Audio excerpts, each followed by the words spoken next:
Muy bien, pues bienvenidos. Sois los afortunados primeros visitantes que vais a ver un taller muy especial porque por primera vez vais a poder consultar cómo se recrean los videojuegos arcade. Esto es, cómo se rescatan todos esos videojuegos que jugáis en internet, de Mario, de Pac-Man, todos esos juegos clásicos que podéis ver en MAME y en otras plataformas. Vais a ver cómo se rescatan desde sus placas originales para poder llevarlos a la nube o a un medio digital en el que en un futuro todos podamos preservarlos, ¿vale? Por eso hoy tenemos con nosotros a Tomás Meras, que es miembro del equipo de MAME. Vamos a darle un aplauso, por favor, a Tomás. Gracias. Muchas gracias, Tomás, por venir. Y bueno, Tomás, si quieres contar un poquito lo que vamos a hacer y luego me devuelves la palabra para explicar un poco el setup que tenemos aquí montado, ¿de acuerdo? Sí, básicamente es lo que has comentado. Vamos a ver un poquito de cómo de un juego original de los que teníamos en los años 70, 80, 90, que no deja de ser esto, cómo pasamos de esto a lo que en cultura popular no es el emulador, la ROM, me he bajado el juego, lo juego en un PC. ¿Cómo puedo, digamos, de un juego que está contenido aquí, que tiene muy poco que ver con un juego de PC, cómo al final terminamos jugando en el PC? Y esto que no es... Es decir, esto es un trabajo casi manual que pues, grupillos de gente estamos haciendo para que todas estas placas terminen disponibles dentro de lo que los derechos de autor permiten, pues para que por lo menos no se pierdan, podamos jugar con ellos y que dentro de 50 años pueda la gente ver a qué jugábamos nosotros cuando éramos pequeños. Muy bien, pues... Como dice Tomás, sí, te voy a pedir que te muevas un poquito a la derecha para que no haga acople con ese... Muy bien, gracias. Como nos dice Tomás, lo que vamos a ver hoy es en concreto la preservación de un videojuego que no está en internet a día de hoy, ¿vale? Es la primera vez que este videojuego se va a poder ver y volcar a los archivos de MAME en este caso, ¿vale? Y bueno, el juego lo tenéis ahí funcionando ya, ¿vale? El juego, vosotros me diréis, pero si es Karate Champ, el típico juego en el que tú puedes, con tus dos mandos para cada jugador, ejercer una combinación en la que puedes generar infinidad de movimientos, hasta 16 movimientos por jugador, ¿vale? Recordemos que Karate Champ podríamos decir que es casi el abuelo del Street Fighter y es uno de los primeros de juego de lucha versus, ¿vale? ¿Por qué es tan especial esta versión? Esta versión, aunque es muy similar a la que ya conocéis, pero tiene lugar siempre en el escenario del combate. Tiene lugar siempre en el escenario del combate del torneo, ¿vale? Y se pueden jugar dos jugadores. ¿Y por qué es tan especial? En la versión clásica que teníamos de Data East, ¿vale?, de este juego clásico de 1984, si jugábamos en esta versión en la que siempre juegas en el estadio o siempre juegas el torneo, siempre era solo de un jugador. En esta versión podemos jugar uno contra otro y vosotros me diréis, ya, pero ya había una de uno contra otro.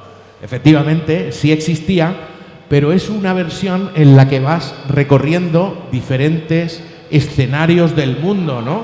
Y vas conquistando a la novia de cada uno de los contendientes y vas recorriendo infinidad de países, escenarios, y tienes una serie de pruebas, el toro, las macetas, etcétera. Sin embargo, aquí en esta versión, pese a ser la versión especial de dos jugadores, siempre estás jugando el torneo, ¿no? Es una pequeña diferencia, pero al mismo tiempo es una diferencia muy importante. ¿Y por qué? Porque aparte de lo que os he comentado, la placa es completamente original. Normalmente cuando aparecen videojuegos que son con diferencias o versiones especiales, suelen ser versiones piratas, versiones copia, lo que se llama bootlegs, ¿verdad? Lo que son placas bootleg o placas copia, ¿verdad? Sí. Y en esos casos sí aparecen. Pero nos puedes confirmar, Tomás, que esta placa es una placa completamente original, ¿verdad? De Data East. Sí, y la verdad es que es curioso cómo en un mercado tan trillado, por decirlo de una forma, es decir, donde mundialmente hay un montón de gente que se dedica a esto, que están buscando juegos, que los copian, que los tal, podemos todavía... ¿De qué año es este juego? Era del 84, es decir, 40 años. Somos ya mayores. 40 años después de salir el juego, resulta que encontramos versiones que eran desconocidas antes, que nadie sabía de la existencia. Esto nos da, por un lado, la importancia de la parte de preservación cultural, teniendo en cuenta como el videojuego como cultura, de igual forma que no queremos que se pierda una obra de teatro, una obra literaria, una obra musical, ¿no? Y nos alegra cuando alguien dice, hemos encontrado el disco perdido de David Bowie que estaba perdido en el estudio, ¿no? Y dices, joder, qué bien que se hubiese perdido estas canciones desconocidas. Pues igual, tenemos, aquí en este caso es una variante, a veces ocurre el milagro, encontramos un juego completamente nuevo, pero en este caso es especial porque es un juego muy conocido y que sin embargo seguimos encontrando variantes completamente originales que 40 años después nadie sabía ni que existían.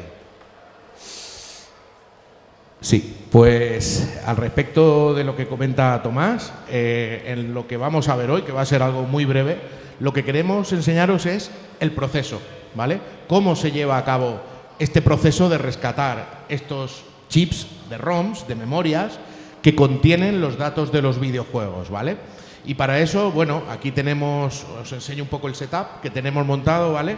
Tenemos aquí la placa del videojuego, que es la que está debajo del metacrilato, ¿vale?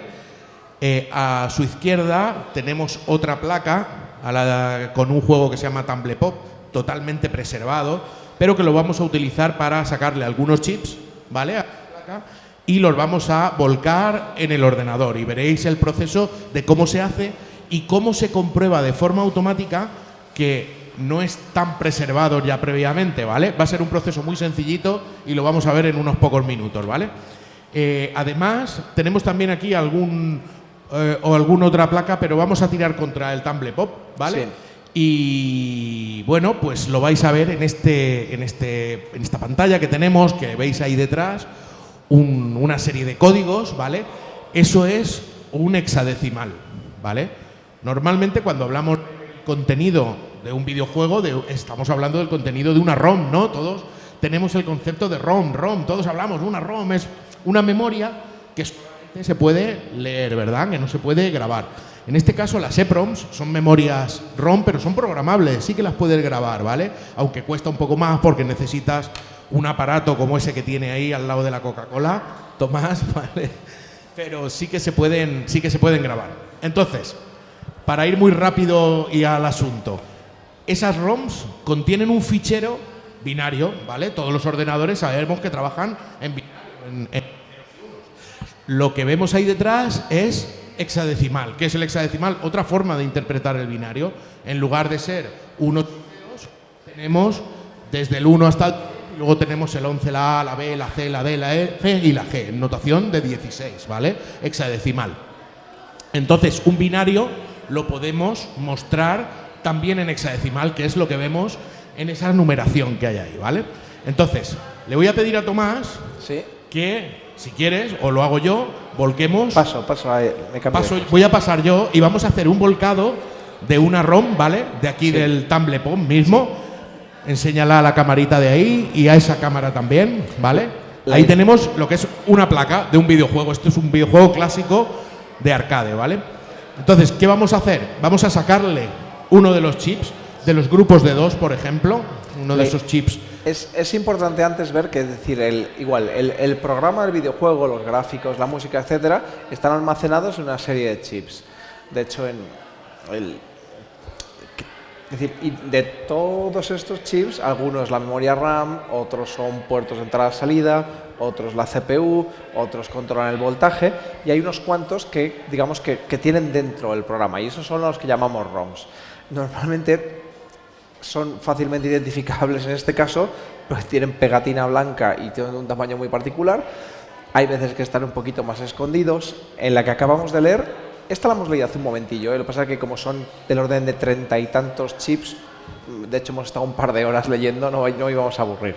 Pero vamos, entonces, una vez que los identificamos, es tan sencillo como sacar el chip de dentro y leer el contenido.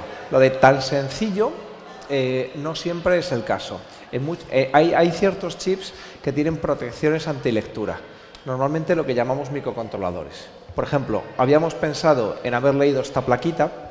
Esta plaquita es de un avión infantil. Estos aviones que echas 5 duros, echas 1 euro, el avión sube, baja con una musiquita, montas al crío, pero en este caso tiene una protección antilectura. Es decir, dependiendo de la preocupación del fabricante por la piratería, en esta época, de hecho, esto es una placa pirata.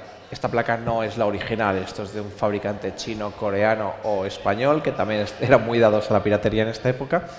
Y no, entonces, si el fabricante estaba muy preocupado en proteger la obra, podía proteger el chip.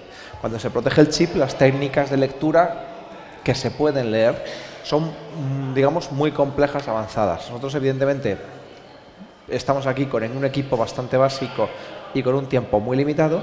Vamos a hacer una lectura de un chip normal. Estos chips que veis aquí normalmente vienen soldados en las placas. Lo que pasa es que previamente muchos de ellos les hemos puesto un zócalo, ¿vale? Para que sea más fácil el poder sacarlos de su placa. El funcionamiento luego sigue siendo completamente igual, ¿vale? Y sí, como nos decía Tomás, hoy, estando él aquí, que pertenece al equipo de MAME, hemos intentado recuperar no solo esta placa de Karate Champ, hemos hecho intentos de varios más. Y bueno, creo que es justo decir que ha sido uno de 4, O sea, hemos hecho intentos sobre 4 placas y en las 4, en otras 3, hemos tenido problemas. En el avioncito ese ha sido imposible porque tiene una protección, un código de protección. En otra placa, que es de una máquina de estas de hockey de burbuja, ¿vale? No hemos podido porque... Explícanos por qué, por favor. Efectivamente, si bien tenía únicamente 2 chips, uno que contenía el sonido, la musiquilla, etcétera, otro tenía el programa, el del programa de nuevamente estaba protegido, con lo cual hemos pinchado en hueso, no hemos podido. Hemos atacado con una tercera placa. Intentamos buscar aquí algo inédito, no haberlo visto antes, y el vendedor nos ha tangado y resulta que los chips estaban vacíos, con lo cual con toda la ilusión, este es un juego nunca visto y estaba vacío. Bueno, se nos han caído las lágrimas, ¿no? Pero bueno, son cosas que pasan, nos han tangado, esto le puede pasar a los museos, a los particulares, a todo el mundo, ¿vale? Sí. Y por otro lado, hemos tenido también un último intento de un cartucho de un videojuego muy extraño que habéis visto dentro, que es el Coleco Telstar Arcade, unos cartuchos que son triangulares, una cosa rarísima, y que el propio cartucho contiene el chip del videojuego, es decir, lo que hace que el videojuego se ejecute está dentro del cartucho y la consola prácticamente es solo el interfaz del usuario, ¿vale? Eso tampoco ha sido posible porque contenía un microcontrolador con un chip MOS. Si os digo MOS, igual no sabéis lo que es, pero si os digo que son los chips que llevan los Commodore, ¿vale? Los Commodore más antiguos incluso que el Commodore 64, ¿vale?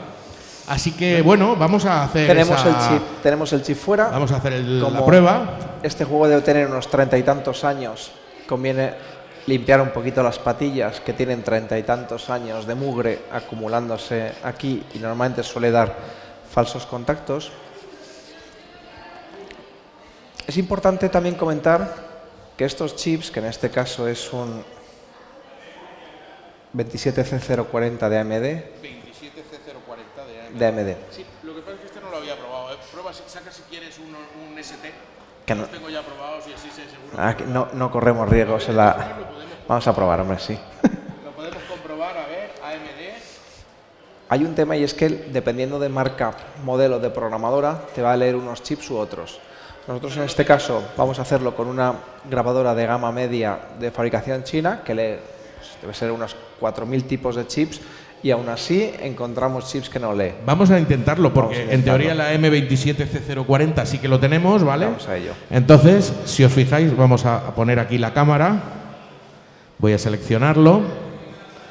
Voy a poner aquí la cámara para que veáis el grabador y esto simplemente hay que tener el cuidado de poner el chip en el zócalo de la forma correcta, porque si no podemos quemar el chip, ¿vale? Lo vamos a poner en su grabadora, ¿vale? Un poquito más a la izquierda, ahí. ¿Vale? Cerramos y con el programa de lectura vamos a intentar a ver si tenemos suerte y podemos leerlo. Vamos allá, le damos Read y parece que sí, dice que ha leído, ¿vale? Entonces, si os fijáis, antes todo esto, esta zona que estoy enseñando con el ratón, era todo Fs, eso quiere decir que estaba todo vacío, ¿vale? El contenido de la memoria. Si ahora este contenido de lo que hemos grabado, que lo tengo en la memoria del ordenador, lo grabo, y como os decía antes, puede ser en un formato binario o en un formato hexadecimal, ¿vale? Para empezar lo voy a grabar en hexadecimal para que comprobéis lo que os decía, ¿vale? Lo voy a grabar en la carpeta, en una carpeta diferente. Aquí, por ejemplo, voy a crear una carpetita, nueva carpeta, y le voy a llamar 1. Y voy a dejar el contenido como hexadecimal y también lo voy a grabar además como binario. Lo voy a hacer la grabación en los dos formatos, ¿vale? En binario y en hexadecimal. Muy bien. Si ahora me voy a la carpetita esta 1 que acabamos de crear y os enseño este contenido, pues al final es un fichero de texto, simple y llanamente, en el que los dígitos significan números hexadecimales, ¿vale? Y es el contenido. El binario es como un ejecutable, ¿no? Que si lo intentamos editar con el bloc de notas, por ejemplo, pues lo que va a salir va a ser todo basura, porque el Windows lo va a interpretar como él buenamente pueda, ¿verdad? No sé si lo habéis hecho esta prueba alguna vez, a coger un fichero del Word o de un exe o cualquier cosa e intentar abrirlo con el bloc de notas. Bien, una vez hemos terminado esto, ya viene el proceso de decir, pero ¿esto qué es esto que hemos grabado? Hay que comprobarlo, ¿verdad? Sí, lo que solemos hacer aquí es MAME, el emulador, que es, digamos, probablemente el emulador más completo que tenemos ahora a nivel mundial, tiene una base de datos con todas las ROMs que MAME conoce. Con lo cual lo que hacemos, le decimos a MAME, oye, localízame esta ROM. Si está en su base de datos, quiere decir que ya alguien lo había volcado antes, con lo cual está más o menos preservado, está disponible, y si nos dice que es desconocido, entonces estamos ante un juego que nunca antes había salido, que es, digamos, la parte más interesante. Aquí, por ejemplo, voy a lanzar el comando que no sé si se llega a ver bien en la pantalla, pero pone MAME ROMIDENT, identificación de ROM, y le voy a decir la carpeta que acabo de crear donde hemos dejado el contenido, ¿vale? Pulsamos intro aquí y nos dice que está realizando la identificación de los dos ficheros que he dejado. Naturalmente uno no lo va a poder reconocer nunca porque es un hexadecimal y MAME solamente interpreta los ROMs. Pero aquí lo podéis ver, efectivamente, que el fichero binario que acabo de umpear se llama TumblePop, ¿vale? Y dice que MAME lo tiene registrado como un TumblePop Bootleg y Bootleg with PIC, ¿vale? En estos dos ficheritos. Dentro podéis ver TumblePop, podéis jugar con él, etcétera, etcétera. Efectivamente, tenemos la confirmación de que hemos leído bien el contenido del chip, pero que es algo que ya estaba en MAME, ¿vale? Efectivamente. Pero ahora viene el paso con Karate Champ, que es el bueno. Y nos dice además que exactamente este mismo chip se puede encontrar en dos placas, el TumblePop pirata y el TumblePop pirata con PIC. Pues bueno, los piratas han reutilizado o muchas veces los piratas se piratean entre sí. Entonces, claro, y ahora, durante el rato que hemos estado, no sé si nos habéis estado viendo o no, hemos volcado las tropecientas ROMs, están ahí en... Las vuelvo a pasar, ¿vale? Pásala, sí, las tropecientas ROMs de esta placa para saber si era una versión ya conocida o era una versión nueva. Y además, pues entonces, y nos va a decir, porque ya lo hemos mirado, que hay una serie de ROMs aquí que desconoce, que no está en la base de datos, con lo cual es una versión nueva. Normalmente, como es una versión y no un juego completamente nuevo, sí que hay alguna ROM que coincide, porque evidentemente han reutilizado respecto a la otra versión, han reutilizado gráficos, han reutilizado sonido, pero hay partes completamente nuevas. Mientras lo cargamos, también me gustaría comentar que el tiempo medio de estos chips está entre 40 y 50 años. Van perdiendo, el contenido se borra. De igual forma que si cogemos una cinta de vídeo VHS y dejamos que pasen 40 años, ya os digo yo que cuando la pongáis no se ve especialmente bien, ¿no? Ha perdido calidad, se desmagnetizan. Con lo cual, eso da un poquito la importancia de, si consideramos el videojuego como un bien de mediano interés cultural, el hacer esta lectura antes de que nos pasen estos 40-50 años, porque si no, el chip se va a borrar y vamos a perderlo para siempre. Si hay casos como este, decir, oye, este juego tiene 40 años, está ya en el límite de que empiecen a fallar ROMs. De hecho, muchas de estas lecturas las hemos tenido que ir repitiendo con una programadora o con otra, porque algunas ya no conseguía leer la información, estaba tenue, estaba muy débilmente grabada en el chip. Pues si pasan 5 años más, probablemente se pierde, y como es la única versión conocida, pues esta versión se hubiese perdido para siempre. Así que, bueno, ahora vamos a hacer, sobre todo el montón de ROMs que acabáis de ver, voy a pasar el mismo proceso que hemos pasado hace un momentito, pero sobre la totalidad de las ROMs, ¿vale? Y entonces, si tenemos suerte, aunque ya sabemos que va a ser que sí, vamos a encontrar la identificación del juego, excepto algunas que dice que son diferentes. Por ejemplo, aquí podéis ver de todo el montón de ficheros que le hemos pasado, que nos dice que el fichero 12 está en todas estas versiones del Karate Champ. El fichero 20 en otra, el 21 en otra, pero aquí tenemos que del 14 al 20 tenemos 6-7 chips que son completamente diferentes, que son los que provocan los cambios que os he explicado al principio en el videojuego. Con lo cual, esto nos ratifica que hoy, que llevamos trabajando desde las 10 de la mañana, por lo menos hemos conseguido rescatar un videojuego que no estaba en la historia. Así que, bueno, para nosotros eso ya nos satisface estas 8 horas de trabajo casi. Sobre todo porque ha sido el cuarto. Si hubiese sido el primero, dices, bueno, pero ya era uno, que no. Y luego ya, si quieres, enfocamos un momento con la cámara.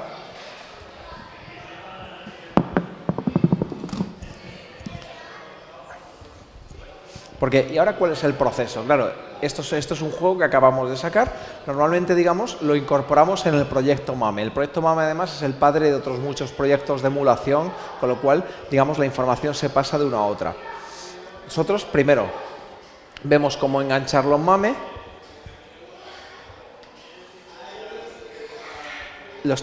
Estoy lanzándolo tal y como se ha volcado, con un MAME sin modificaciones.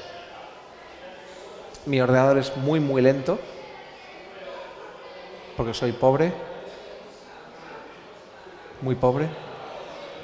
Y aquí tenemos el juego funcionando. Entonces, ya vemos que el juego, en este caso, no hay que modificar la emulación ya existente, la emulación que ya está en MAME está, eso es una buena noticia porque nos va a dar bastante menos trabajo. Tenemos el juego. MAME se queja diciendo que hay ROMs que no reconocen, no están en su base de datos, evidentemente porque es un juego nuevo. Entonces lo que ahora haríamos es, entramos en el código fuente del emulador. Perdona, Tomás, si te parece vamos a poner... Perfecto, mucho mejor porque si no se va a ver muy deficientemente. ¿Llega? Sí. ¿Yo veo? No. Sí, estoy intentando ver. Vamos a ver. Un segundo. Está detectando. Vale, ya lo tenemos. A ver. Detectando. Nada, tarda un segundito la tele.